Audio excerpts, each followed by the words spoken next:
Yeah, but then the question, okay, but then there's a different answer to it, right? Because Mm. I think that one of Booth's mission, well, mission doesn't apply to Booth. They're a big corporation. Booth's functionalities, like the discoverability on Booth, is clearly not made to be the biggest. Mm. And it tells that much because of how the website looks when you just go to the homepage. And it tries to like sometimes like recommend you a few models here and there and assets that you might like based on the shops that you follow. Like it has a simple section for like, oh, these are the. Hello, welcome to Metaverse Degen. I'm Lion, and there's going to be no rap today. He's currently working. So, with that said, we are joined back with our wonderfully esteemed guest. Hi, I'm Sash, founder Well, of BoothPlorer. Yeah, I'm back. you're back. Whoa. What have you been up to? It's been a while since you and I chatted last time. What changed? I know you said some things changed since we last talked. Honestly, a lot of things have changed, both like in the virtual world, right, but also in Mm. the real world. Um, Mental shifts as well. Yeah, I Mm. mean, you're not wrong. A lot has changed. Like, but I mean, we have this whole conversation to talk about what exactly has changed. Hmm. Indeed. So, from latest from exactly where we talked last, what was the first changes and that led you to where BoothPlorer and you yourself are now? In terms of both Plorer, well, it is not really a change that had happened instantly, but there has been some like refiguring out on my end Mm. as to what I want BoothPlorer to be and how I would look into making BoothPlorer the things I would want it to be in the long term. Mm. So originally it was a very like short-term based thing, and I talked about it in the last episode as well a little bit. Mm. Well, last episode that I was with you and Raptor.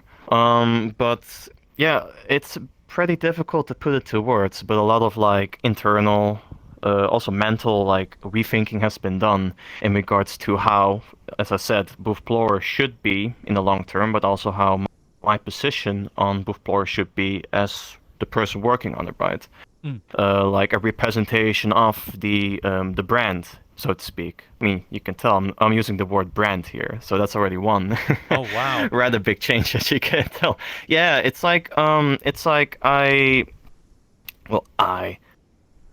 we is also not quick. Like in general, I have noticed that people see BoothPlorer in various ways, and that the people that know BoothPlorer ever since I've been at Project Fest actually. But that was kind of recent, right? But the amount of people that have heard of BoothPlorer and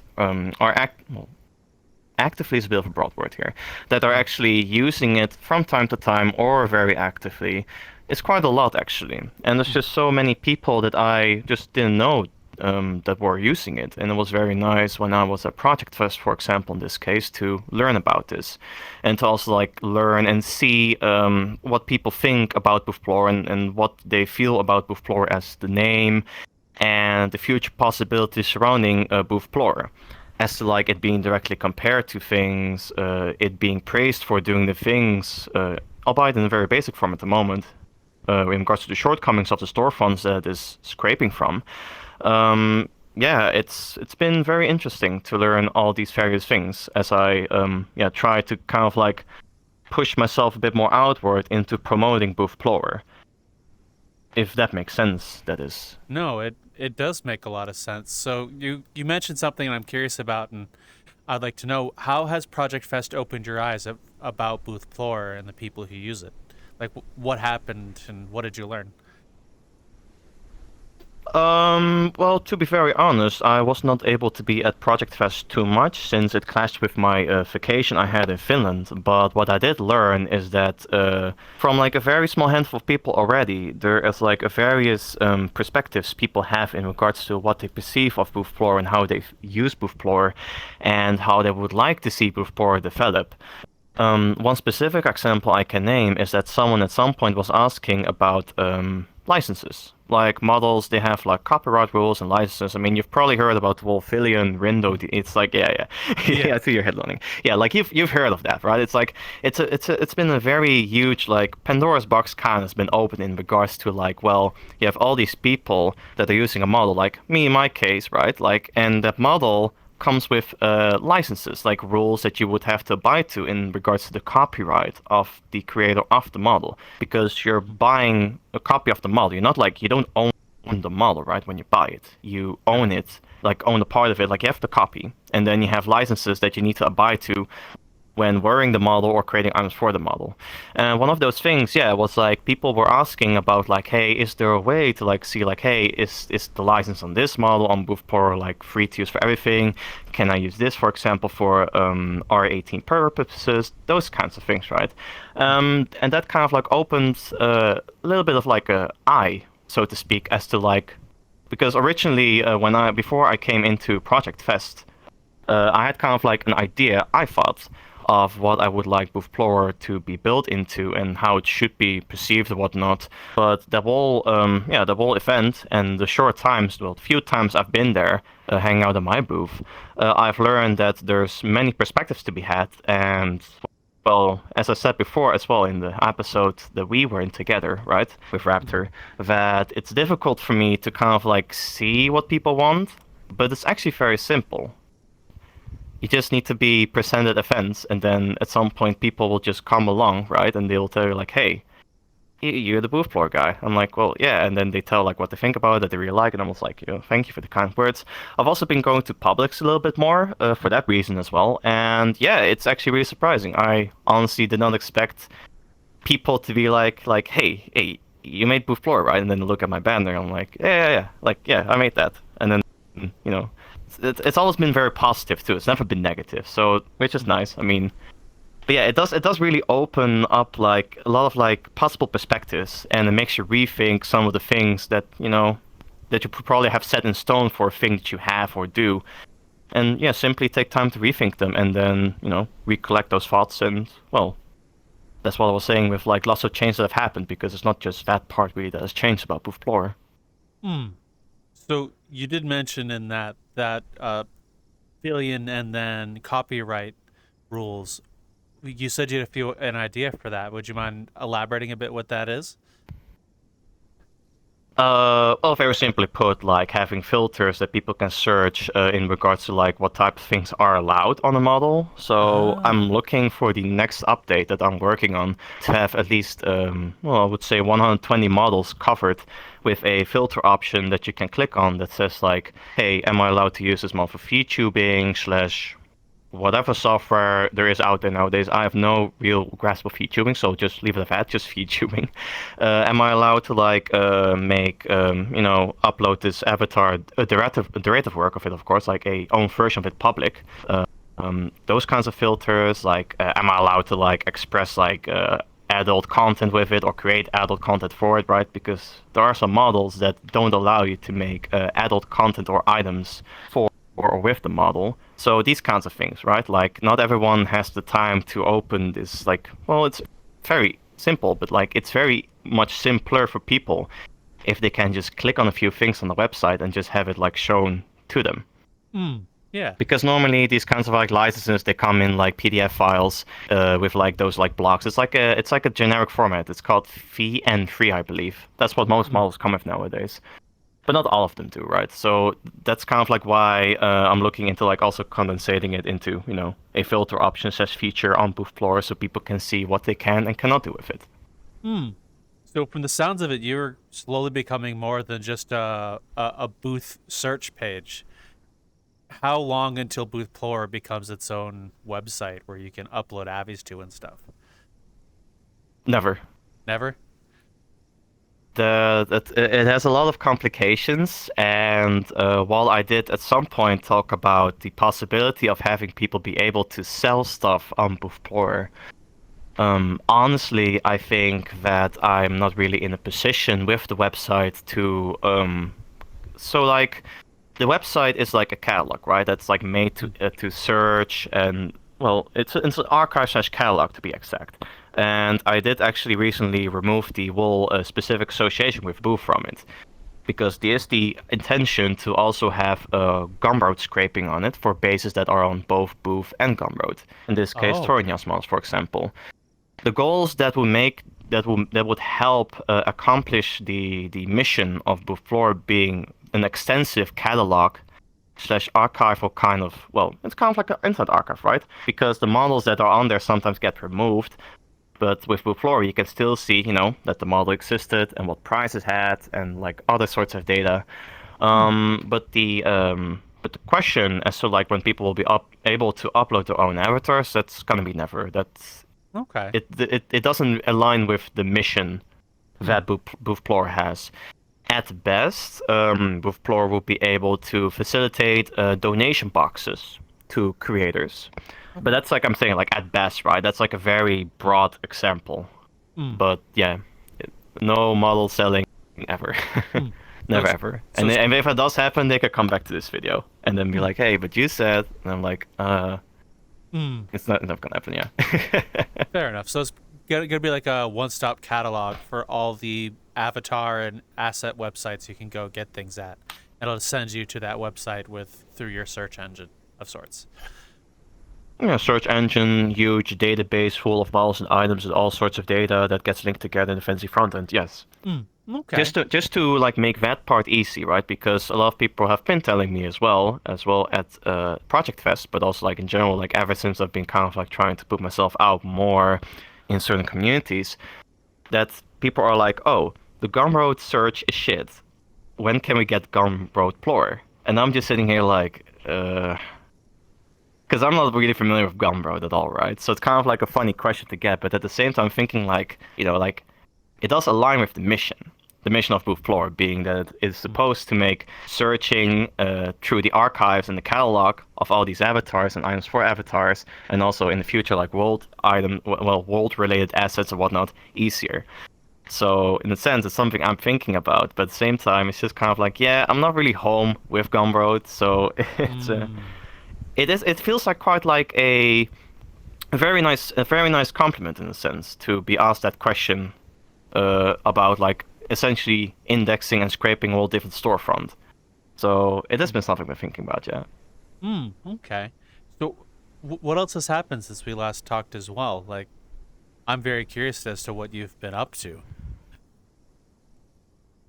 In a general sense, well, I've been going out quite a lot, enjoying the sun, just taking a few steps and breaks from generally being on the computer and working on BoothPlorer, because normally when I am home, I normally also tend to work on BoothPlorer a few hours a day at least, and it's just very nice to kind of like be able to like go out as well and like have a little bit of a break of having nothing to do, right? It sounds very silly, kind of does when I put it like that, but it's very important to sometimes just take time for yourself and just rethink some things. Also in general regard, well, BoothPlorer also has been expanding quite a lot, which has also really helped, really motivated me into keeping working on the project, setting certain goals, meeting those goals as well. Yeah, as I said as well, like for I think like the fifth time now, like me being way more outward with certain communities of like, hey, trying to like poke around corners and instead of like being, because the specific words I've used the last time we were talking was like being inside my castle, which actually in hindsight was pretty cringe, right? But it was true. Like I was constantly inside this like bubble, right? Working on the thing and then just like inside the bubble, sometimes just like looking past the walls. That's kind of like how I worded it. And that's not really no longer the case. There are a lot of like I have the idea that but that's kind of like how it goes in general when you have like a certain thing on the internet, like a project, a passion project, is that like you have the entity that the entity in this case being BoothPlorer, right? Like you have the entity, the working program BoothPlorer, and even though I deliberately do not link my personal likeness together with BoothPlorer, it has been the fact that a lot of people link BoothPlorer with like my personality, I guess. I don't know how to make that sound without it making complete sense. But it's like when you think about Metaverse Degens, people think a lot about like the people that are, in charge of like making the episodes and like recording things and talking with the guests, right? So like they don't necessarily just think of Metaverse Degen as just Metaverse Degen, but they think of it as Metaverse Degen with you and Raptor. That's kind of like how it also is with BoothPlorer. I mean, the people that don't know me personally to a certain degree or not at all, they just see BoothPlorer. And the people that do know me a little bit or a lot, they tend to associate me, in a sense, with BoothPlorer. Some don't, but it's something to keep in mind. I've learned to come, Yeah. to realize. Okay. So, what made you want to go from inside your castle to reaching out and talking to people in communities? What made you want to make that change from looking over the walls to hopping over the wall? Because it's the best way to understand what people want, how people are using it, but also as a sense to use it at times as a little stepping stone to get to know people in general, which has been very nice. Not like for the purpose of like getting something, but like from a genuine social perspective, like because you already have a mutual interest with someone, that someone is like very creative and they make stuff, for example, in Unity and whatnot, and then I come along and I'm like, yeah, I also make stuff, right? So you already have like a click of like being very creative. But as I said, as well as the first answer, which is the most important one, is to be more able to understand how people use it and what people want of it, and the gripes people could have. But to be very honest, as I've been doing that more, I've also learned that people generally don't tend to have anything they have a gripe with or anything, because so from what I'm understanding is that because BoothPlorer is doing the things already way better than, for example, Booth does in terms of searching and discoverability and speed. Well, discoverability is subjective, right? But like because it does the searching and like getting to the things that you want part for you way better and way faster, that people generally don't have these like negative points to make. Maybe some small things, right? Or like small like nitpicks or things that they personally think that could be different, and of course I try to incorporate them and think about them. But yeah, it's been in that sense, with that mindset change, it's been way easier to think about the direction for the project, and also to just focus more on different aspects of the project. Wow. So, since you've reached out, are you glad you started talking to people about BoothPlorer? And also, to be fair, about BoothPlorer, you kind of are solving a lot of the problems people have with Booth to begin with. So it's not like you are the main service, you are the response to the main service and their gripes with it. So I wouldn't see a lot of people having problems or gripes with BoothPlorer at all. No, that's correct what you're saying on that part. As for like your question, well, I don't really necessarily reach out with like, hey, I am BoothPlorer guy, right? That would be a Yeah, bit no, weird. no. It's more. Yeah, no, I know you're not really directly saying that. It's more like it does help in sometimes opening up like a little conversation with people, like in Publix, for example. I think Publix is a very important part in this whole like thing I've been talking about, like communicating with people, because it does open up a conversation a lot of times from the get-go, right? Because they would come to me and be like, "Yeah, you made the website." I'm like, "Yeah, yeah," and they're like, "Oh yeah, I love the website, it's so good," and this and that. I'm like, "Oh, thank you for the kind words." And then from there, it's like, you can also like start a conversation, talk with people, and get to know them a bit, and it's just, yeah, I think that's very nice. And it also has made me think about like, like how important the Jesus Christ, representation. There we go. Representation is in regards to what I was talking about before, where you have like the entity, the product in this case, and then you have the person behind it, right? Like as I was saying before, like that part is actually very important, I've learned. And yeah, it's just something that I've learned that requires also some degree of focus. Okay. So when referring to the entity, since you've been talking to people and conversing and getting to know them, how many things have you added to your checklist of things you want to do, or how that has directed your own life outside of BoothPlorer too? Life outside of BoothPlorer is not really applicable in this case, but the checklist in this case would be like talking about feedback I would receive. That's a very simple one to name. But also like general mental notice I can take, for example, like I was saying before, like when people are talking about BoothPlorer to me, they generally don't have any like things they don't like about or think that could be better. Like it always from the get-go is extremely positive or positive to a degree, which has made me think, right? Like, hey, the mission that I'm trying to perform with BoothPlorer, or rather, the mission that I'm trying to make BoothPlorer perform. It's a wording support, right? It's not me doing the mission; it's me making the thing to do the mission. But yeah, it's that has been working very well so far. Like that mission in question has been basically fulfilled. Like from a very simple perspective, that mission is already completed. But to me personally, as I use the website a lot as well to look for stuff myself, there is just so much that needs to be changed to have it be to the standards that I want it to be.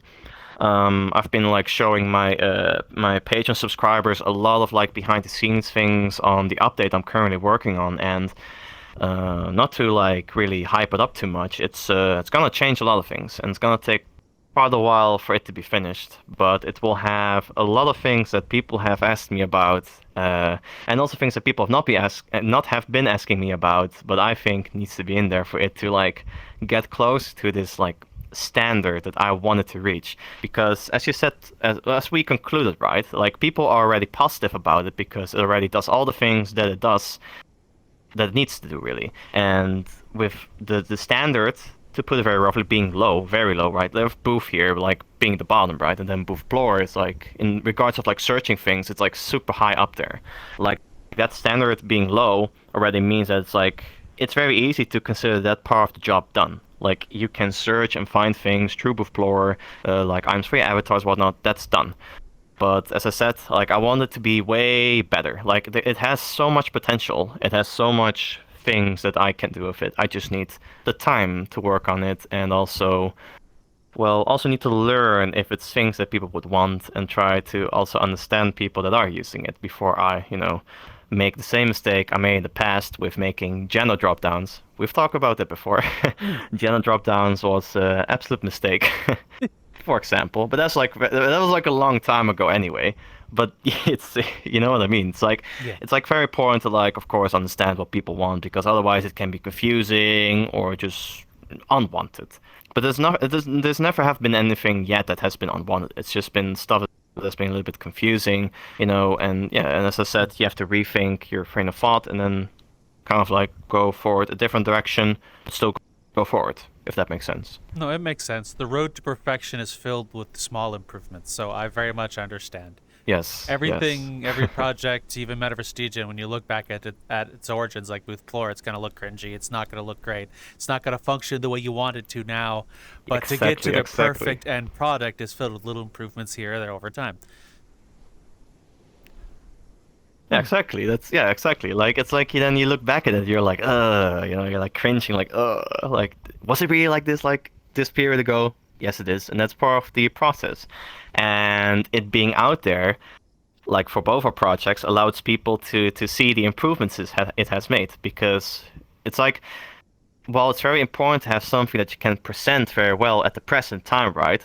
For some people, and the most important thing I think is like for people to be able to see the progress that you made to get to that point of like having something that you consider good. I mean, in the case of BoothPlorer, right, it's not really that easy to find the old versions of BoothPlorer. Like, there's no old versions being hosted online. There's the Internet archive, and there are some pictures floating around. And then actually, the Twitter is technically the #1 place to see the improvements it has made over time. And then in the case of like your YouTube, right, like your YouTube serves as the timeline of like the beginning to the now. So that's kind of like on video, a way of seeing progress happen with the channel and the brand and everything else you've been doing with it. So speaking of progress and improvements, you mentioned an update. What's coming with the update?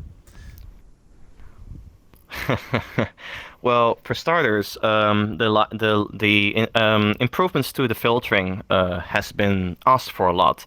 The filter bar that is currently on the pages for avatars and items of avatars is not that. It serves a very basic purpose. It does the basic purpose perfectly, but if you want to use it on a mobile phone, unusable. It's like it has a lot of things wrong with it. Mm. It also has a lot of like user experience quirks that really if me. I mean, people don't talk about them often, but there are some things that I always like see when I use them myself, and I just go like how did I ship it like this? So that's gonna get a complete overhaul. Some updates to the looks. I'm actually finishing up the new front end basically, so like Mm. all the new styles and visuals. Currently working on finishing that up with the update, because it has been done like bits by bits. Like the first big one being with point 0.3, and then with like the other updates, been slowly like chunking ahead of like changing some things to make it look good.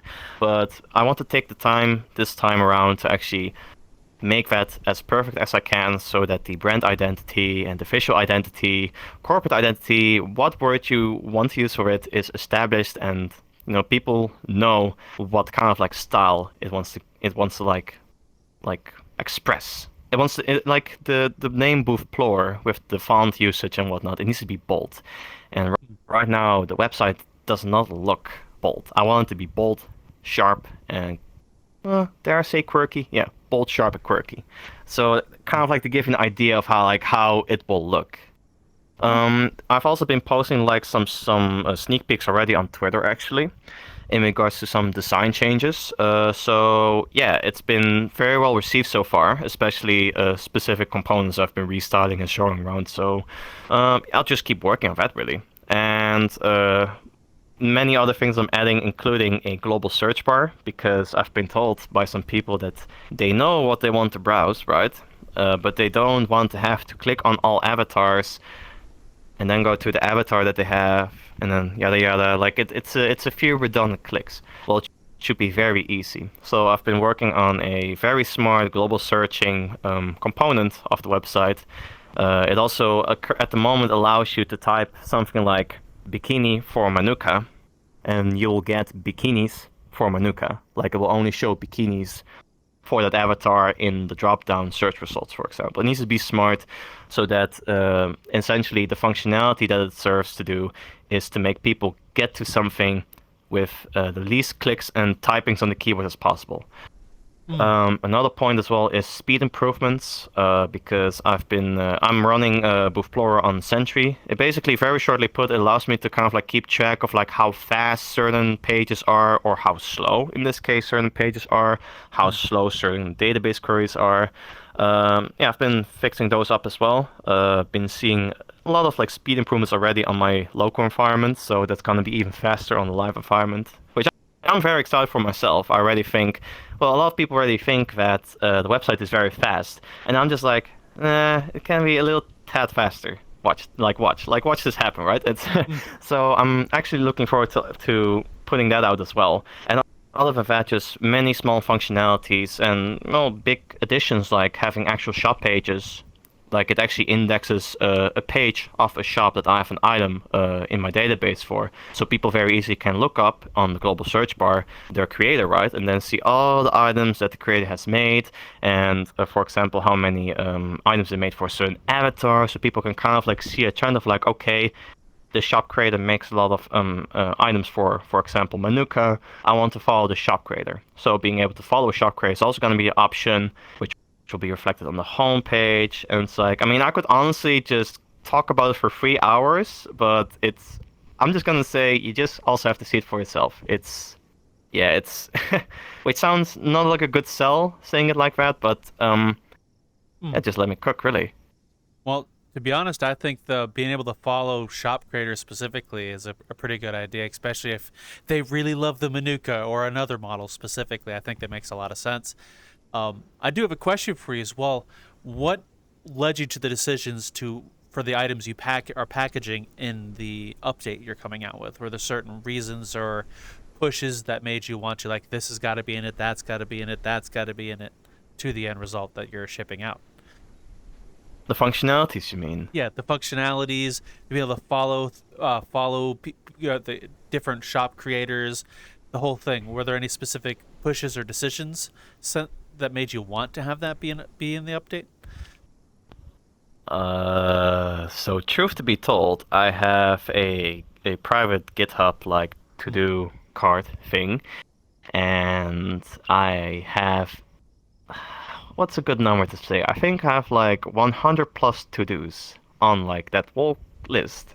And well, truth to be told though, there is some like logic in it, right? So like for example, if I implement shop pages, which I'm doing, I'm also like, okay, I might as well also add, for example, being able to follow shops and also add shops to the global search bar, for example. It all kind of like ties together. It's kind of like how do you put it? This is gonna sound like a very stupid but funny way to put it. It's like you're making dinner, Mm. right? For example, you no, this is not gonna make sense. It's just basically like I have like certain primary things that I want to add, and those primary things they can always be kind of like traced back to a secondary and a tertiary aspect of the future that I Mm. could think like, hey, I might as well add that too because I'm already working on a component. It's just very smart in that way, while also keeping space for improving existing components. Like in this case, talking about the speed increases, for example, and also like fixing that filter bar that you see on top of the avatars page and the items for avatars pages. It's just kind of it's just like things that I also feel that needs to be done first or not to be done first, right? So it kind of like can be still in the backlog for BoothPlorer to kind of like reach certain milestones of what I deem to be it meeting certain qualities and standards that I think it should after a certain amount of lifetime in the project. Especially as it now actually also has a patron and there's like money flow going into the project, right? Like essentially it's not an obligation kind of thing to be in, but it's like it makes you feel like that it should meet some soft onset deadlines, like silent deadlines, right? Like it needs to have these like updates over these courses of time, and ideally like you want these features to be in there because you feel like it because you just feel like it would be the thing that people would want. Because obviously not everything that you would want to add is as important as the things that you are adding right now, right? Like there's some balance to be had as well with it. Mm. But the disclaimer with this answer is that I'm very messy. So I am saying this now with like full like thinking logically and whatnot, but there's honestly oh no, actually the logic that is with it is that I just think for a long time and also like think back about the conversation I would have with people about it. Like that's kind of like how the licensing thing came to be actually. That's a good one to name because someone else originally suggested the licensing filtering months, like a month or two, I think, prior to the whole like Villian thing happening. And I mean, it's actually in my Discord too for people that are on there or people that would join and check it out in suggestions. Like it's there and it has a decline tag because I actually originally declined it, right? Being like, hey, I don't see the point of this. It's like, and then that whole thing happened, and then I got those questions, and then I'm like, I thought wrong. I have to do a retake on my initial conclusion. And that's kind of like when I went back to that Discord forum thread suggestion thing, because people can suggest things on the Discord, right? I went back to the forum thread and then was like, okay, since people have been asking me more about it, I've rethought my stance on it, and sure, I'll make it happen. That's basically how I went about it. And that's kind of like the thing as well. I was like talking about in the start, like learning about what people want out of it, and also get to know people that actually use your application really helps to be able to determine these things in a way, right? It's like they use it, so they know best what they want. Kind of like customers king kind of type of thing, but I don't like using the word customers. They're not customers, they're users. Mm. But you know what I mean. It's Yeah. like Yeah. So, actually, so. I have another weird question in regards to one of your updates. Will there be a point at which specific shopkeepers can link their shops at things like Booth or Gumroad and like automatically link things they want BoothPlorer to have, or is that something you're going to be scraping and doing by yourself? So you mean that we have like a shop called Bob, and Bob has a Gumroad and a Booth shop, and they want their BoothPlorer to show that they have a Booth and a Gumroad shop, Well, like, right? for Like just the example, like shop or also the instead of items. having like you specifically select items to categorize, they'll like log in and sign themselves in a Booth and Gumroad, and then their shops will then catalog themselves, or they could be able to update items by themselves, like outside of you happen to do it. Uh, It's like the idea with the shop module also includes that it is gonna be able to also index some aspects of Gumroad. Ah. To be very honest though, I will say a pre disclaimer that that's very likely gonna be something that is for Patreon supporters that have a shop that are indexed on BoothPlorer Okay. because I feel that it's very useful to have. I mean, it depends on the exact degree as well, right? Because the primary idea of implementing gumroad scraping is to be able to have more items display for like Tornian's models again. Like Tornian's models are an excellent example of this. Like you have Raru, and that avatar is kind of like recent, right? But it's like they have like both a item creator economy on Booth and Gumroad. And while BoothPlorer has all the items that are on Booth, it would make more sense for again like the mission of BoothPlorer to be able to also show the items that are on Gumroad because after all, people that specifically are looking for assets for Tornian's models tend to also shop on Gumroad. I mean, some of them could be exclusively shopping on just Booth or just Gumroad for the stuff, but that's the best part. Like, by having a very simple and easy way for people to see more items in a way, yeah, as I said before, it supports the mission, it accomplishes the mission, and it also helps the users into like knowing what kind of more items that could be hidden, right, without having to try and search on Gumroad and then finding nothing. Because what I've heard, the Gumroad search is bad. I mean, don't hold me onto it. I've been told that countless of times at this rate. But like, it also helps the creator of the avatar. I believe like it's a very strong thing to say. I don't really want to like speak on behalf of like an avatar creator, but it's more like the idea that there's something out there that you like that tells users that are interested in your model or are looking for stuff for your model, like, hey, there are these items, like this model that you made, like Shop B made a bikini for it, and Shop C has eye textures for it, and yada yada yada and so forth. Like it's a very nice idea that, in a sense, such cataloging, such indexing of what items are out there for their model that users can buy, in addition to the base model to make it their own thing, is a very nice thing to have. I would say. I mean, if I made an avatar. But it's kind of like a biased thing I'm gonna say, right? Because obviously, A, I will never make an avatar and sell it, and B, I made the very thing that I'm gonna be referencing to. It's like if I had an avatar, I made an avatar, right? And there was like a website out there that, with a blazing speed of light, just allows people to like see. Like in an instant, like, hey, these are the features of the avatar. It has this amount of polygons. It has this licensing that people can filter for. The people can filter for the polygons and whatnot, and also see like what items people have made for it. I mean, I'll be pretty happy. I'll be like, damn, that's nice. Mm. Yeah, it's like Mm. if So it improves sales, that's the second part. Probably doesn't. It shouldn't. That would be, well, maybe, but like that shouldn't be a factor. It's more about like the idea that in that way there is like a very like literal like IKEA catalog going around. But instead of like the furniture with like the Swedish name, it's your avatar's name, and then it's like these, mm, derivatives of it. yeah. So I do have a question for you as well. I think I asked you this in the Mhm. first interview, but I'm gonna ask you again since it's been some time and you're doing a whole lot of cool stuff. Have you ever put thought into the day that booth or Gumroad notice BoothPlorer, and what will their thoughts be at you facilitating searches to their website outside of their website? Well, Booth actually did. Booth does know about BoothPlorer. Oh. That's why they have actually turned on Cloudflare and actually have blocked the whole IP block that the website is hosted on. So, but I've been getting around that with certain ways. But no, Ah. it's like obviously it's not known to a degree that they're like, this thing exists. Like they're gonna be like in their offices in Japan, be like, hey, there's this website out there made by a Westerner that like puts them together, easy peasy.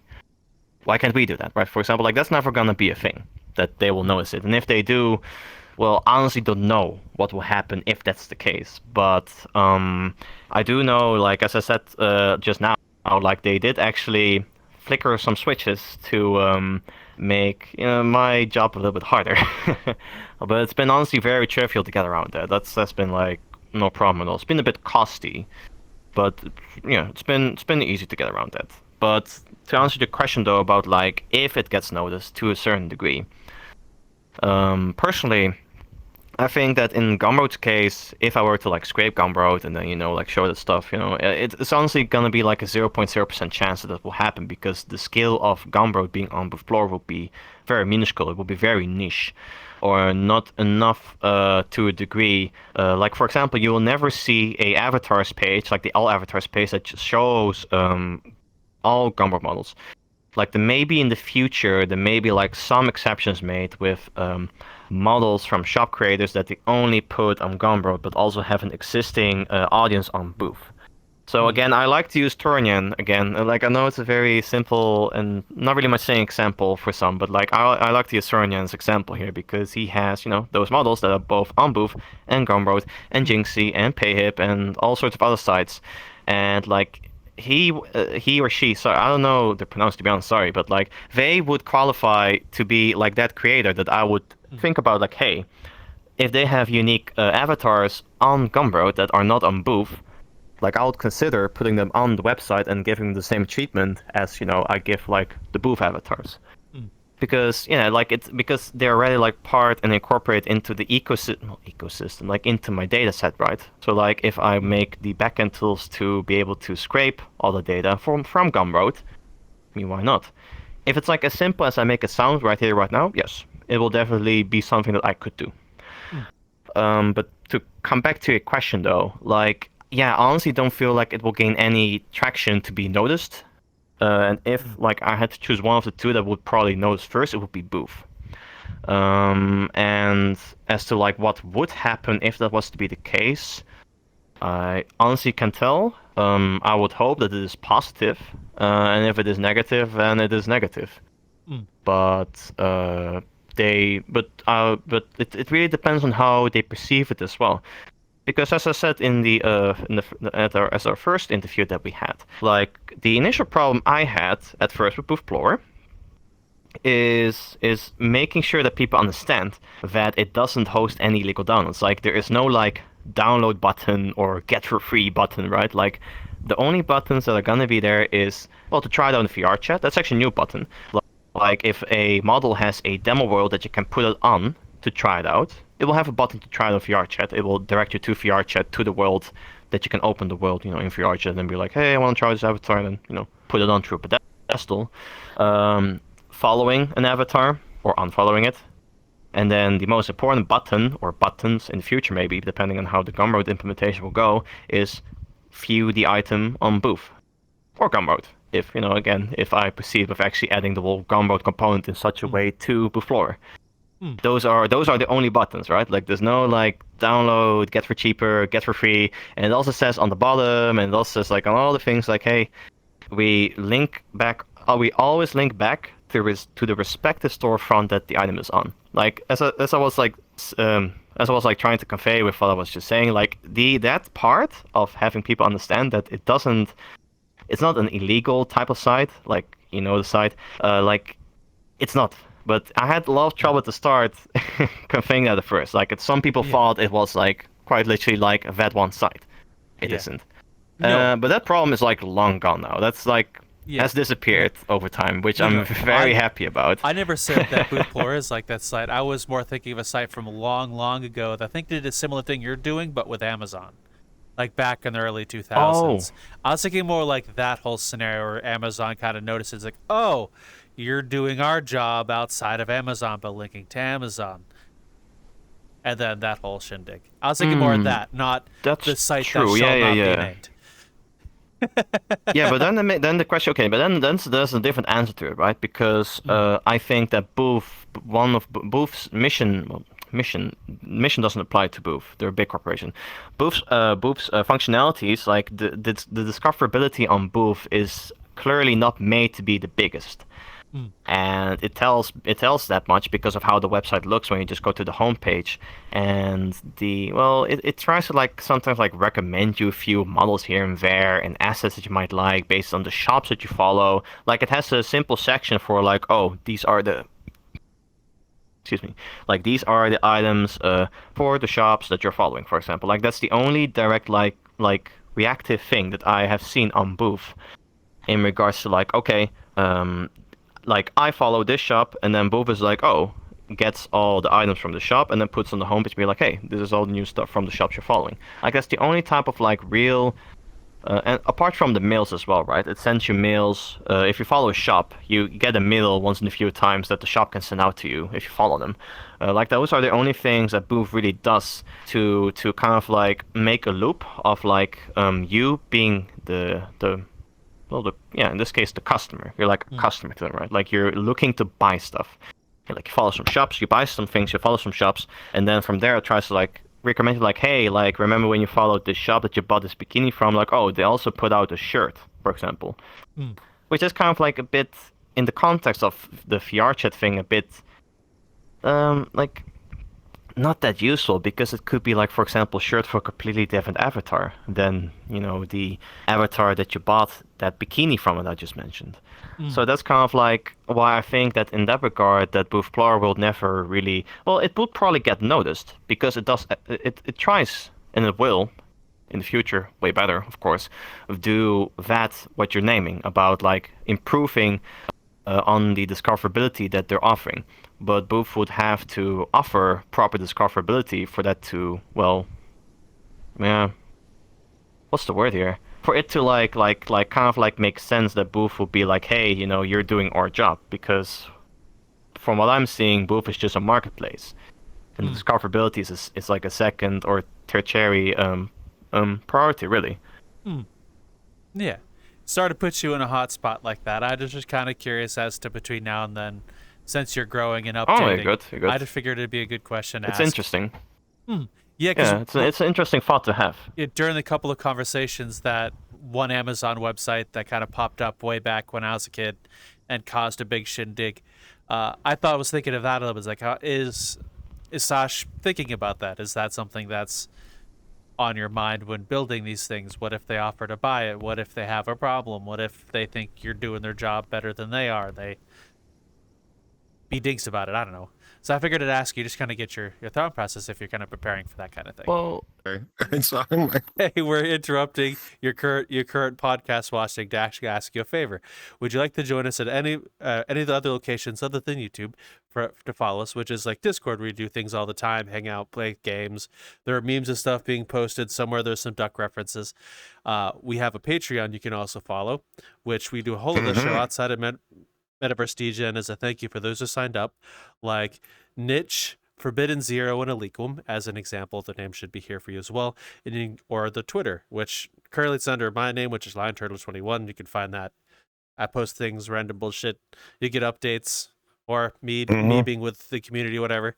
You can find all of this and more over at MetaverseDegen.card.co. All right, I think I got everything. I didn't mess it up this time. yeah, but, okay, you should don't, oh my god, I'm gonna drown myself.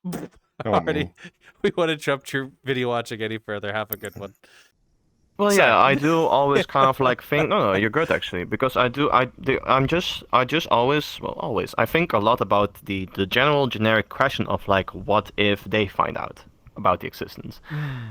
Not necessarily taking the reason or the what part of it into account, just generally the question of like, what if they react in a way. And when I was talking about how Booth actually flipped on the Cloudflare switch, basically anti-DDoS stuff and anti-botting stuff. It's basic website protection stuff that any website can have.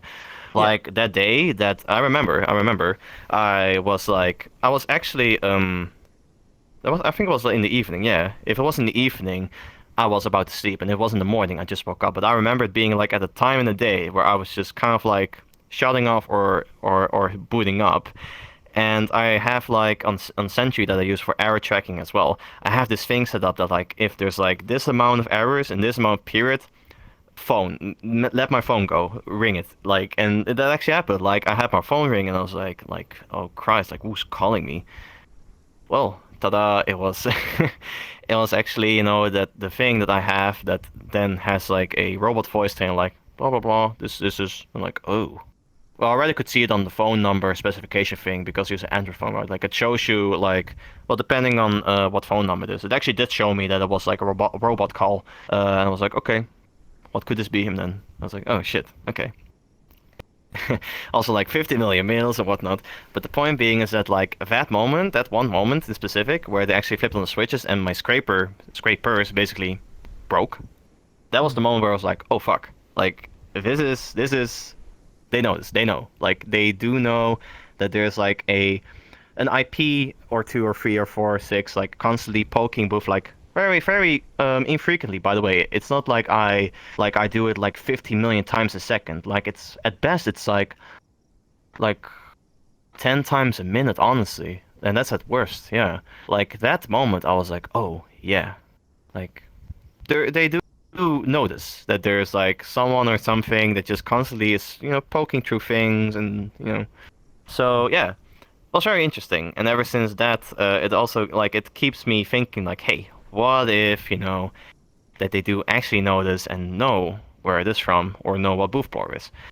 But as I said, personally, I don't really expect anything much to happen. Also, as now that I think about it, because of a possible language barrier, and also because Pixiv, which owns Booth, is like in a position probably where they're like, oh, way too big to worry about something like that. Unless I would be, actually sharing these things like illegally for free or like do serious copyright infringement. If I was to do like serious copyright infringement, yes, but I'm not. So these kind of like very obvious like things to trip over in a sense, like these don't apply. So that's why I'm not concerned. But I do think about it quite frequently. Yeah. Okay. Another random question because I'm thinking about it. So those who enjoy BoothPlorer, please don't be mad at me. I'm just curious and like asking questions. Would you ever make a sales pitch to Booth with using BoothPlorer to improve on Booth with what you're already working on? Like, this is what I've been doing to help you out. I've had these feedback from the VR chat community. Here's the data since you're running a website and all of that stuff. Here's how you can improve and work and get you more sales to it, like in that sense of like directly improving on Booth in a sense. Would you do something like that? Well, if that was to ever be a thing that could present itself or happen, I will be personally very careful. But I think in like thinking about it a little bit, I honestly wouldn't know. Because the nice thing, I think, about sites like these and a site like Avatar Network, for example, it's a different one. It's like also by a Japanese person, very more simply decorated, that doesn't really have much features, but like it does the job as well of helping people, in this case in Japan, being able to tick the stuff in Japan on the keyboard and find the things they want.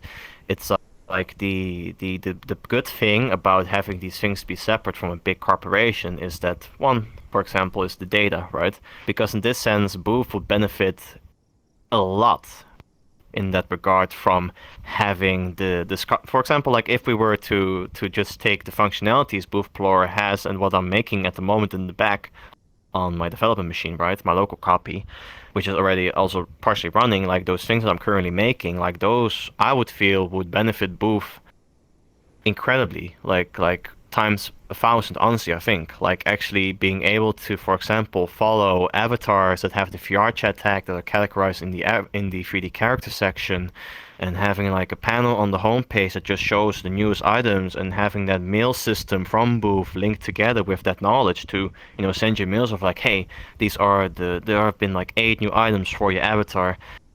Like, it would be a very good thing for them to have, but then you kind of like lose the freedom, if that makes sense. Like, it's like for example, me, like nowadays BoothPlorer has a terms of service and a privacy policy, and for example, referring to the privacy policy, BoothPlorer does not use any analytics. It does not use Google Analytics, like, because I'm very simply these kind of things. Like, I do not care as to like where you're from, where you're browsing from, or what browser you use. Like the only thing I would use it for is for like error reporting and whatnot. That's what Sentry does.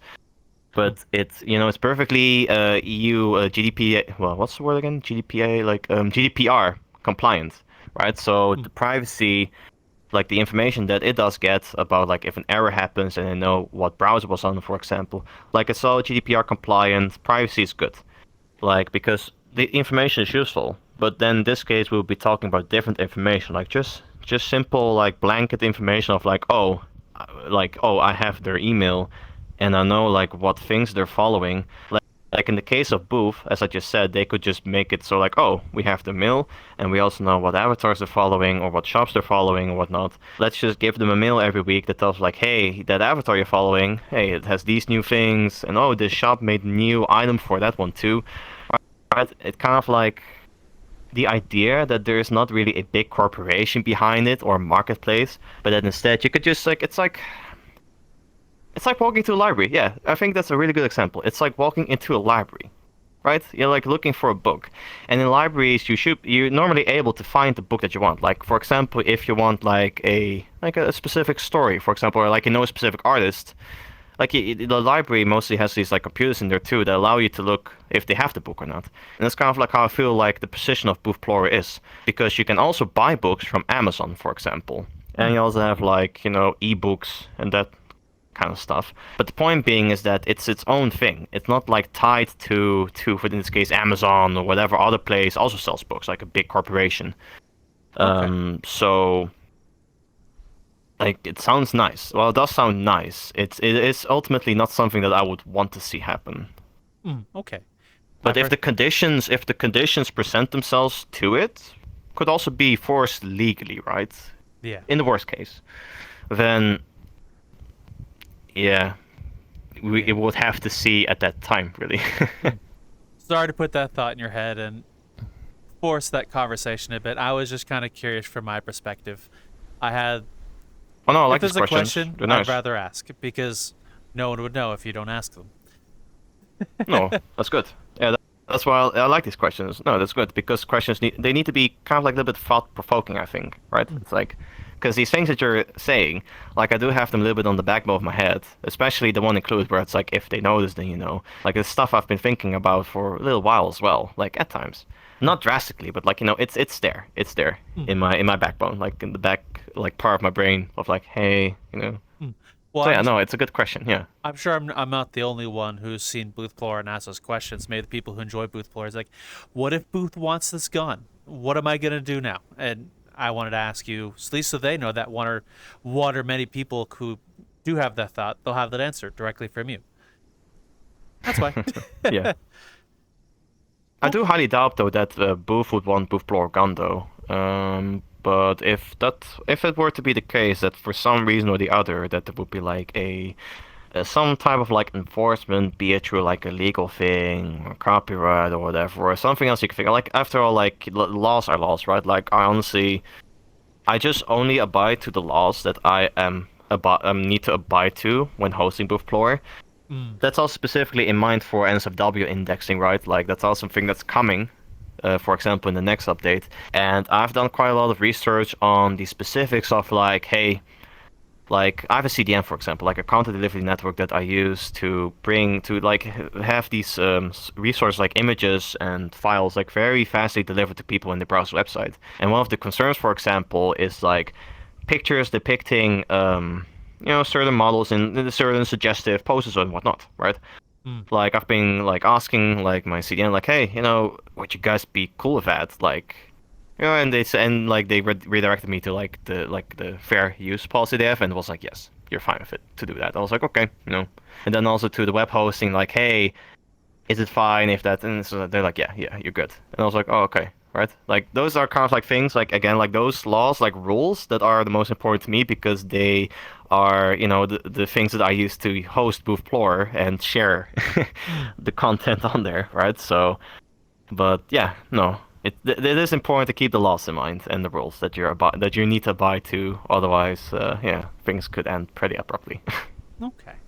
Now back into Booth as well. Of the update coming up, what are some of the features that you're doing that you're most excited for?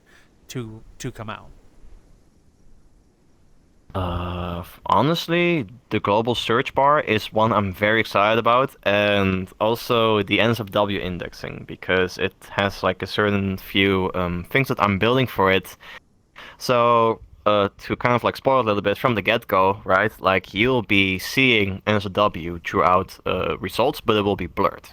Because I do feel like yeah, so like it's been a very interesting thought and like back and forth with myself really, like just like flicking on the NSFW results on all avatars pages and flicking it off and off and be like, hey, how does that look with the whole catalog? And the conclusion that I've drawn is that it's the best if it's like mixed in but censored, and that if you are to specifically look for the NSFW content, or if you click on the content directly, right, to go to there, that will be uncensored.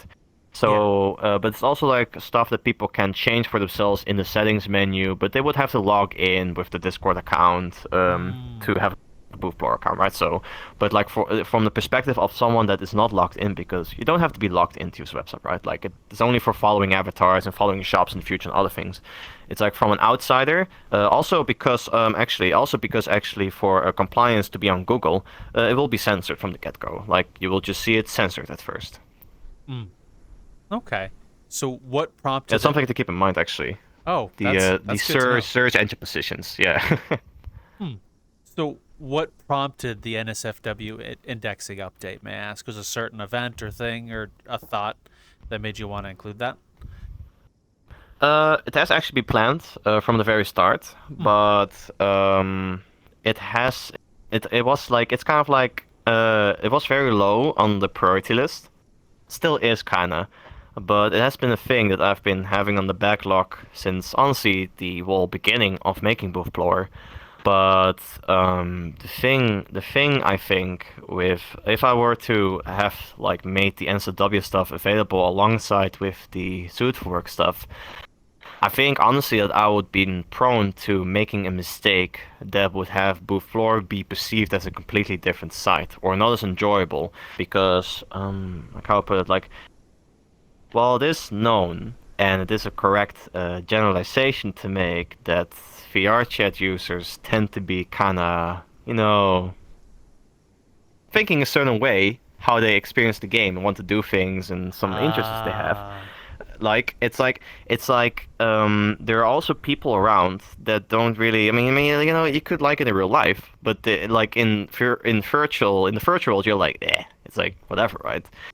And I also feel that it would take a lot of like thinking initially, which would have delayed the initial release of BoothPlorer to be like, hey, how would I look to be presenting the adult content on BoothPlorer alongside, the non-adult content. So now I have a huge database of like non-adult content, which is excellent, it's great. And then slowly putting the NSFW stuff in the mix with it. Again, as I said, like it will initially be censored and then through different ways and whatnot, you can have it be uncensored or just completely gone, by the way. You can also just, there's going to be a login feature that you can also have the NSFW be completely gone, for example, because the most important goal with this is to understand what kinds of people use BoothPlorer. I've learned that now, like what types of people use BoothPlorer, and I've been getting the request a lot though, of like, hey, when is NSFW coming? Because NSFW it's a pretty broad thing. There are avatars that are categorized on Booth as being adult only, but technically, if you think about it, right, avatars that are not categorized as adult only, they tend to come with textures that you can turn on to showcase certain parts of the body in great detail, if you know what I'm saying, right? Yeah. Are those technically adult, right? Like, yes, they are technically, right? But they are not, right? So it's kind of like the definition of what is like adult in this case on Booth is it's very extreme in that sense. Like if it's like something very extreme, then okay, it's adult. But like stuff like that where you have like, in this case with my model, like it's all like not there, but you can turn it on in a Photoshop file, for example. Like in that case, it will take logically speaking, that is already kind of like being adult, like being an adult model, right? It has the stuff to make you have those, but it's not. So And yeah, like as I said before, like understanding what types of users are on BoothPlorer is also very important in deciding that, I was gonna like take quite a while on actually working on, the SOW indexing, because I just did not deem it as important. But as I said, like with like the updates that I do want to kind of like reach certain milestones with updates, like certain parts of significance, certain like like it's gonna sound stupid, like levels, right? Like it's gonna level up in some way. Like it will do something that it has not done before, leveling up the leveling up BoothPlorer, leveling up the usability. It's accomplishing its missions. The mission being, as I said before, like indexing, archiving, and allowing for filtering through like all the data that I have. So it's a very fun thing to think about, and that also includes the funny possibility that you would be, well, I would be probably indexing some very interesting things coming this update when I do actually flick on the switch of like, hey, go back through all the NSFW items and put them in the place that they're supposed to be and put them in a database. There's gonna probably be some very interesting stuff there. I But will that's guarantee it. it's Big VR chat, anything that can be sexualized generally is at least at one point. yeah. Yeah. Exactly. It's the internet. There are rules for these things. If there's not porn of it, wait 5 minutes. There will be. Exactly. Yeah. Alrighty. So, as another question for you, have you been putting any thought into the update after this one? Like the roadmap, one would say. Is there anything coming after you work on these projects for the update? Discord bot. Discord An bot. actual working Discord bot, yeah. There is to be very technical, there is kind of like a draft already for the code and the workings and the basics as to what it should do. But yeah, that's gonna happen with the next update, because at that time when I finish the website update, it's gonna be a very nice opportunity for me as well to just like diverge myself into something else that is related to the project, but that is not like me constantly writing PHP code and Blade templates and some JavaScript, right? It's gonna be something different. So yeah, the next update to BoothPlorer in general will be the Discord bot, along with additional scaling up on the Patreon content.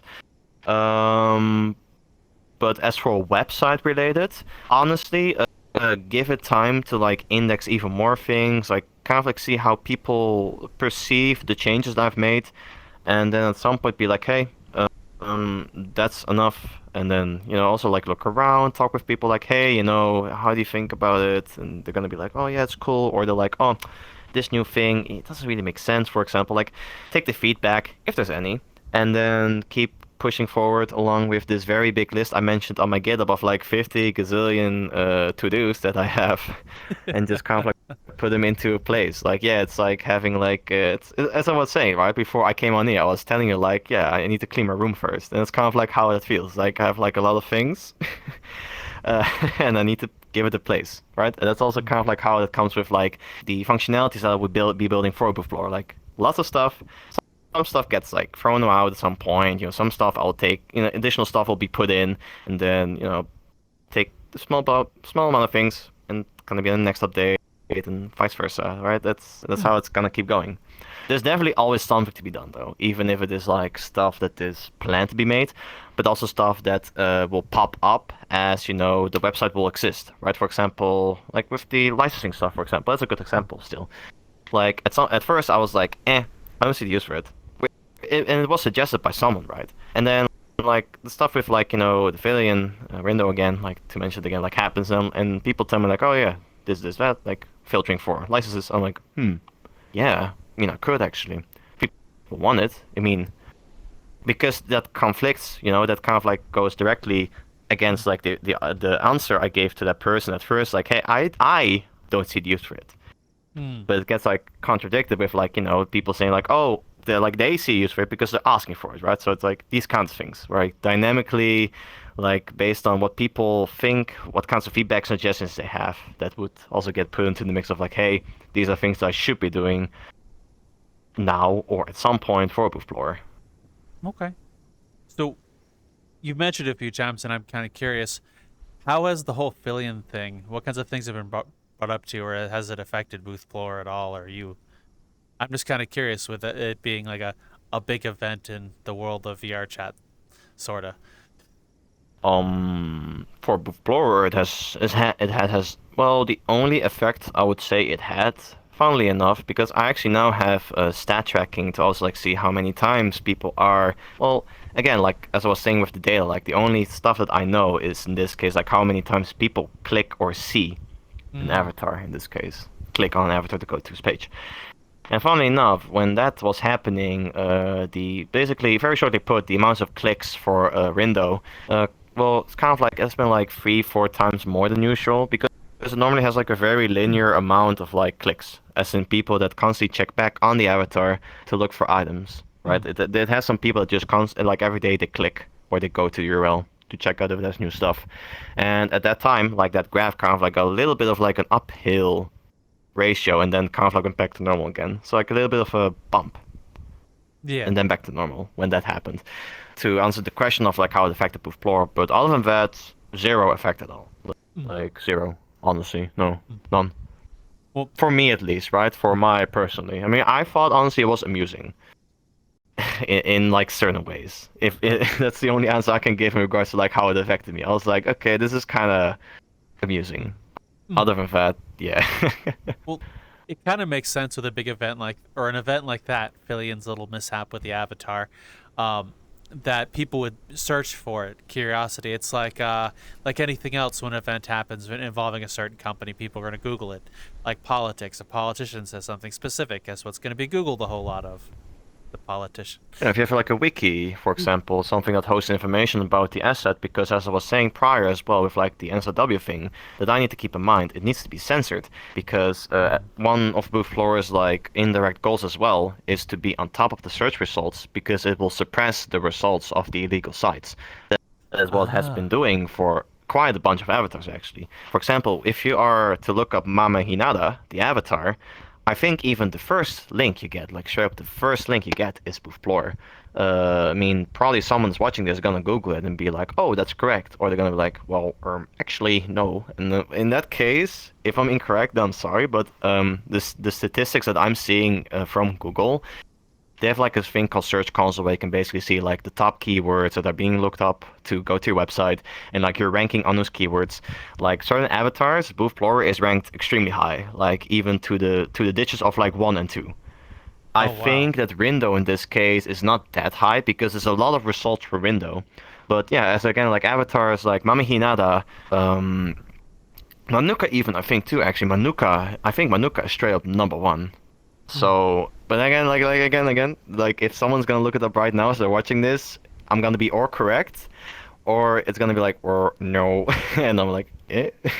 I'm just saying though that like one of the goals as well of BoothPlorer is to have the discoverability be very like, if you're telling your friend like, oh yeah, you should get a Rindo. Like someone starts with VRCFS and they're like, oh, I've seen this like public avatar. It's a Rindo then, for example, right? And they're like, oh, I want this too.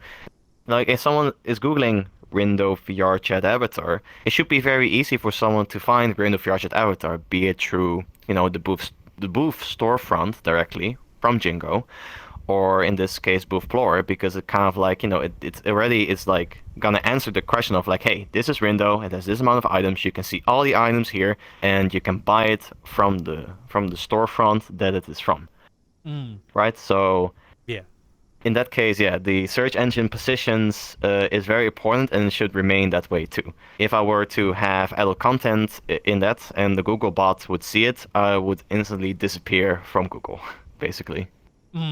Well, my rankings would go down a lot, to be very precise. I wouldn't instantly disappear. It would just be like very suppressed because it would be, pornographic content. It works very, very simply like that. Well, to be fair, it does. I would like to see that as well, especially since some of those websites are not, how do I put it, aren't creator friendly, is a way to put it. Cough, cough. Event last year, cough, cough. The interesting thing as well, though, is actually that how to put this. So if you were to actually Google BoothPlorer, because what BoothPlorer does, it puts like a /ref reference tag behind items. Like if you were to go to, for example, like a simple example, like Manuka, and you see a bikini that you like, the link will go directly to Booth, right? Like it will go to booth.pm/item/whatever the ID of the item. But it will put a thing behind it because Booth actually does allow shop creators to use Google Analytics so that shops can see where people are coming from. I actually had someone tell me that they thought it was like a referral link, like that I get money if they buy it from there. And I just remember telling them, like, if that was the case, I would be like in a yacht, probably on a plane, with like caviar in my hand. Not the case, obviously, but no, it's the tag is there to be able to give the Google Analytics on Booth by the shop creator that they supply themselves. I think information of like, hey, this person came from BoothPlorer. The referrer is BoothPlorer. So, and if you look up BoothPlorer, some people that would ask on certain websites for free downloads of those items, they leave that refer tag in there, and I'm just like, huh. I mean, obviously, people, different kinds of people would use the website for different purposes, right? So it was just kind of funny to see it for the first time on Google when I was just, looking it up, like, oh, I just wonder, because truth be told, I do actually Google BoothPlorer all day. Well, all day, no, every day, sorry, every day, to at least see like, hey, how does it look? Has something changed? It's also like the best way for me to go to the Google Search Console, by the way, because any other way is just impossible. It gives me like this very small mobile view that has no data on it. I want the big view that Google gives me, and the only way I can get through there is by Googling BoothPlorer and then clicking on the top thing that appears for me that says, oh, more information. Okay, cool. I want more information. But yeah, it's when that happened for the first time, though, I was like, damn. That's kind of like when I knew, like, okay, BoothPlorer kind of like made it in a sense, right? Like people know about it. It's it sounds really weird putting it that way, but like, yeah, like the fact that it got all the way to there to the site in question. It's like, okay, yeah, interesting. So yeah. Okay. Well, hopefully one day BoothPlorer and people look up avatars will outshine those specific scraping websites. I hope that be the day. They're like, well, they're not scraping websites, right? They're like, Well, they're just like, those- it's like people post websites you can links go to to. there. Yeah, the websites in question. Yeah, the websites in question. Thank goodness, not scrapers. That would be that would be very powerful if they were. But no, yeah, I get what you mean. Yeah. Well, Yeah, but it's also more convenient in a sense, right? When that's the case, because like the idea that someone can Google the name of a VRChat avatar and then see it on Google and then be presented with a very straightforward, simple, friendly view, instead of like this Japanese web design spaghetti, I like to call this Booth, for example. It's like, because when you go on Booth, right? When you like go to a Booth result, sometimes it just like shows an item of an avatar's first result, and you're just like, okay, it's a bikini. Well, obviously, people that play VRChat and know Booth models, they know it's not. But like, if you try to tell someone about like that public that they're using, that it's a Manuka, and you try to tell them like, okay, it's a Manuka, and they look it up, you want to make sure that they get like information that, well, puts them on the right track so that they understand what the term means in that case, that they know what a Manuka is, or know what a Valor, Rindo, Shinra, or Lashusha, whatever is. And that they know that there's like a website out there that has the information that they want in a very simple view, right? It's, as again, the mission is to, allow people to browse and filter and search through the archive/catalog. And that includes, being out there as like, hey, the information is right here. Come to us. We have the information. We just give you the information. If you like the information, you can buy it from the shop that's selling it. Right? It's like, it's kind of like doing the advertising for them in a sense, but not really, right? But like, yeah. You know what I mean? Yeah. Yeah. I personally, this is just me. I'm no lawyer, so please, if you are, I get 2 brain cells. But I personally, if I ran Booth, I wouldn't see a problem with BoothPlorer, especially since, as you said, you link back to Booth. So even if people use it, find an avatar, use assets, or go to regularly, it still leads back to Booth, where then they buy the object and then they get the money. So at the end of the day, they're still making profit from what you're doing. In the end of the day. Yes. Sort of. Yeah. Well, there's And no I sort of don't desk. like distress the website or anything because like I've purposely designed the scraper to be very slow, as in like it doesn't poke. As I said, like for example, like if you were to use the Discord API allows you to poke the Discord API a lot every like minute or so. Booth doesn't have an API.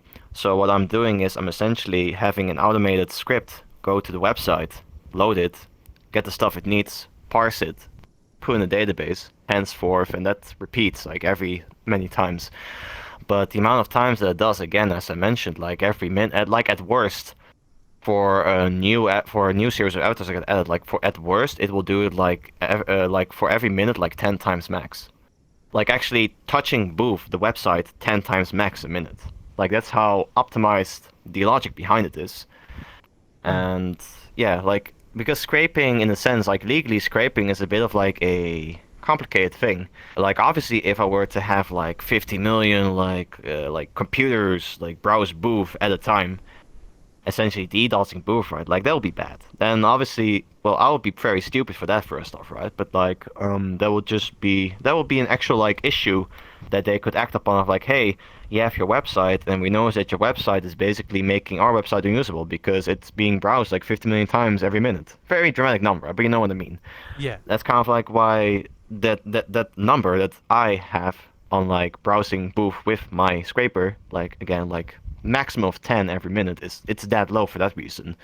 So that it just works in the background, does its thing without ever like distressing traffic or taking up a lot of resources, right? It shouldn't because Pixif is a very big company and Booth is also a marketplace, so they should be able to handle traffic. But I just purposely keep it that low because I feel like it should be able to just work in the background to do these things. Like it doesn't need to have like 500 calls a minute. Like I think that's way too much. If you know, it's just about like the principle of like when if they were to notice about the existence of BoothPlorer in a way that I can just tell them like, hey, you know, I could just show them stats and proof of like the logs of the scripts I'm running. Like, hey, I go to the website like this amount of times. This is what I do. This is the goal. This is why I do it. You know, if things were to ever come to a way that they would notice the existence of BoothPlorer and that they know that I am, you know, that IP block. Well, nowadays I run a proxy, so they wouldn't know that it is what IP it will be, to be honest. Because as I said before, like they at some point flicked on the switch that actually made all of the IP blocks that are on the machine, well, on the network at DigitalOcean, where it's being run on, the whole block is blacklisted. It's gone. It's like blocked. So you get like presented with like a bot challenge thing, like the good old like, uh-oh, you cannot go any further type of challenge that any developer sometimes has to deal with when curling some websites. So, Okay. and you have to kind of like work around that without just being too annoying. So I did also optimize the amount of calls at that time though, because it used to be a little bit more, but I've cut those down a lot as well ever since. Just, you know, just Okay. some general housekeeping as well. Okay. I have a question as well. For the API boops of Booth, what is an average amount of boops that a website would get from something like what you're doing if they're not like purposely optimizing to make it less? Like what would be an average amount a minute, or what say you? Honestly, not sure. That really depends on how they program it to be and what kind of things they're looking to get.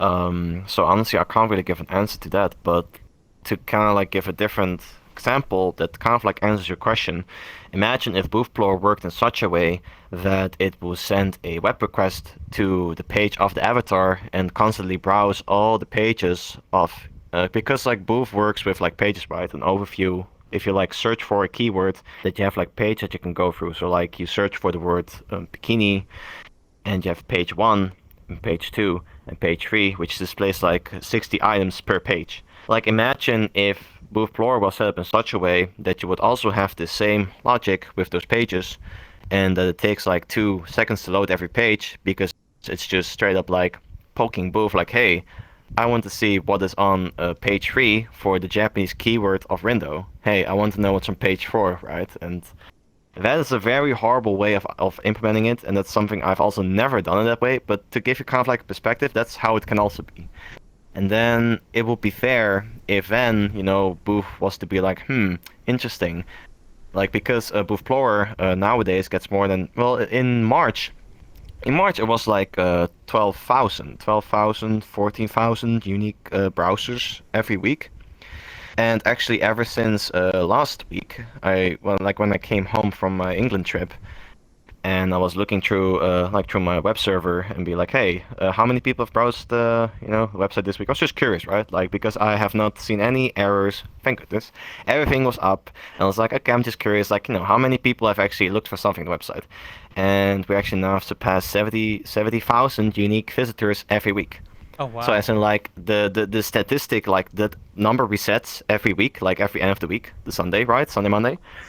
And it just keeps tallying for the whole week. And that whole week that I was gone, right, because I came back on Monday, yeah, we broke like 72K or something. Wow. And that number has actually been kind of like the same for the last week as well. But I didn't look for a while, so it's just like, oh, huh, interesting. Yeah, it's like, so in the sense, like, more people also start using BoothPlorer. And because of how, excuse me, and because of how the scraper is set up, the amount of times that it pokes Booth doesn't change, right? It's very in the background working, very optimized, and that's what I think that makes me very proud of my project, because I could essentially, not that I'm gonna to, right, but I could theoretically just disappear, but keep it running, right? But like me as a person disappear, and it would still, unless Booth was to change something very specific on the website, it would still work. Like it would still keep getting the items of the avatars and put it in there and auto-translate them and allow people to see them and do basic filtering on them. Like that would all work still. Oh wow. As long as, it's, yeah, you know what I mean? Like, again, like I'm not gonna disappear. I don't hope I will disappear. That would be a bit tragic if I were to like disappear for a reason. Like, but you know what I mean? Like it's built in such a way that it is very future-proof. Like the only thing that would actually break it is if where Booth was to change something on the website. But then I would have to react and just change other things, right? Change it back, and then we'll be fine again. But yeah, that part of like it being very future-proof and thus very low cost in managing it. Like, well, like there's some high cost to like initially managing it, but like the care, like the aftercare of it, like to make sure that like it's like with a bicycle or car. You need to replace the oil sometimes or whatnot. And with BoothPlorer, it's just like I just have to update it with functionalities and just keep an eye on the traffic. That's all I really have to do on the aftercare. And like other than that, like work on updates, see what people are talking about with BoothPlorer, see the Google positions of BoothPlorer, check like some websites, see what people's thoughts are on it, see if there's like anything unique happening in the space of the Booth economy. Something, the whole like Booth versus Gumroad battle number 5 million on Twitter, like that kind of stuff, right? It's still related to the Booth ecosystem, so it's still something to kind of like check out at times. But yeah, other than that, yeah, it's very dormant. It could be very dormant and still work and still get the content it needs to show to people. Oh wow. Well, that's very impressive. You put that much forethought into building the project. So I'm sure a lot of people, the 70,000 people who could use BoothPlorer, probably greatly appreciate the work you're putting into it. Yeah, and only like we only have like 1,000 or so people that have an account there, so the conversion rate of people actually logging in with Discord is rather low, but that's good, because that means that the website is just perfectly usable for people that don't log in either. It also doesn't really have much to offer yet, though. That's, to be fair, that's kind of like also probably why, because next update it's going to be like very huge and it's going to have lots more options and whatnot to offer to people, and that's might change some things. But like generally, for example, when I released the whole like infinite scrolling feature instead of like those pages that like preloads, a lot of people were saying like, okay, this is actually 10 out of 10, and I was like, thanks. I was like, yeah, that felt good to see and hear. And in practice, it also turns out to be the case, because it keeps people on the website for longer, they look around longer, and they see more things. And that's kind of like the point as well. Like, I want to make it easy for people to find things that they probably have not seen before for the avatar, or find avatars that they have not seen before yet at all that they could probably use. Like, stuff that isn't as popular as Rindo or Manuka. VR chat. I'm talking to you now. If you ever decide to do in-game avatar and asset purchases, you should hire this guy to make the designs. Not that he's put a lot of thought into it or anything. I'll get like my LinkedIn will be spammed. Nah. If only. If only.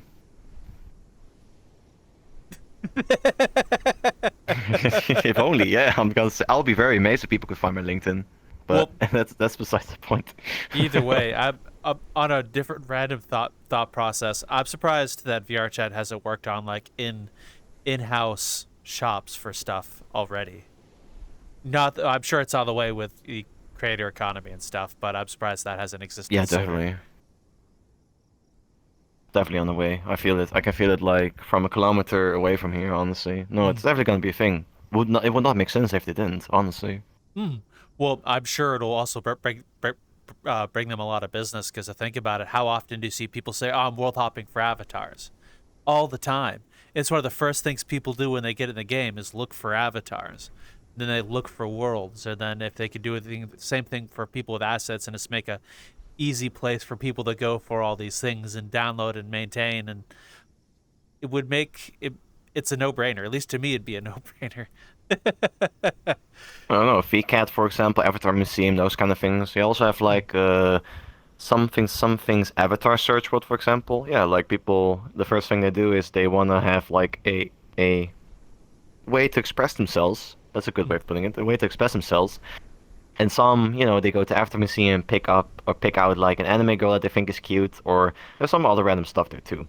But sometimes people just want to be like a thing that they find on. I honestly have no idea what the world's called, but it's like a very popular one where you just have like this like basic mirror world, and you have like a text box, and you just can put in a keyword, and it will search for all public avatars. Yeah, you know what I mean. You know which one I mean. And I also know of like it's on the tip of my tongue, the name of it, like the something's avatar search. Like it's called the name's avatar search. I'll like I don't know remember the name. First like, letter, I forgot. and I think it's AVP Ava or A something. I don't know. Probably like it's like on the tip of my tongue. Like if I see it like soon in like my world's menu, I'm gonna be like, oh yeah, that's what it was called. Like an aha moment, yeah. Yeah, the funny thing is, I'll probably hop out of this. I'll probably go to join a friend, and they'll be in the exact world, and they'll go, "That's the fucking thing." Yeah. You're like, yeah. Now you remember. I'm gonna feel the same way. Yeah. Happens to be so often, you have no idea. Like either with worlds, avatars, videos. I'll like guests I'll talk to, and it'll kind of like my brain cells will just slowly grind in the background. It's like, wait a minute, I remember a reference. Yeah. Yeah, it has to be clicks. all the damn time. It takes too long sometimes. Yeah, well, that's fair. I mean, we get old, right? I mean, that's my excuse. Well, with that So- said, Sash, thank you very much for coming back and explaining the updates and everything you're up to, and I'm glad you're doing well. I'm glad to see BoothPlorer still existing. I'm glad to see you're still working on things. It makes me happy seeing that thing. So, thank you for doing what you do, Sash. Yeah, thank you so much. Thank you for the kind words. Yeah, thank you for having me again. No It's been a problem. pleasure. As we said last time, and I'll say again, you're always welcome back.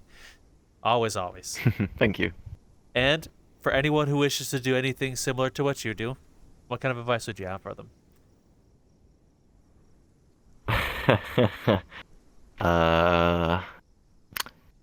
What's a good one? It's sometimes okay to take a few steps back.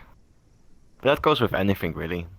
It can go with anything. I mean, not just in specific with what I'm doing, but sometimes it's just okay to just take a few steps back. Okay. Well, thank you very much. With that said, I No would problem. give Raptor the thing, but he's not here, so I'll start with a question for you, the audience. What is your favorite website? Not that this episode's a little biased, but I'll tell you what mine is. You should go to the description and click the links. You most definitely should. Follow the Twitter, follow the Discord, go to the website, make an account, link your Discord, do all the things. All the things.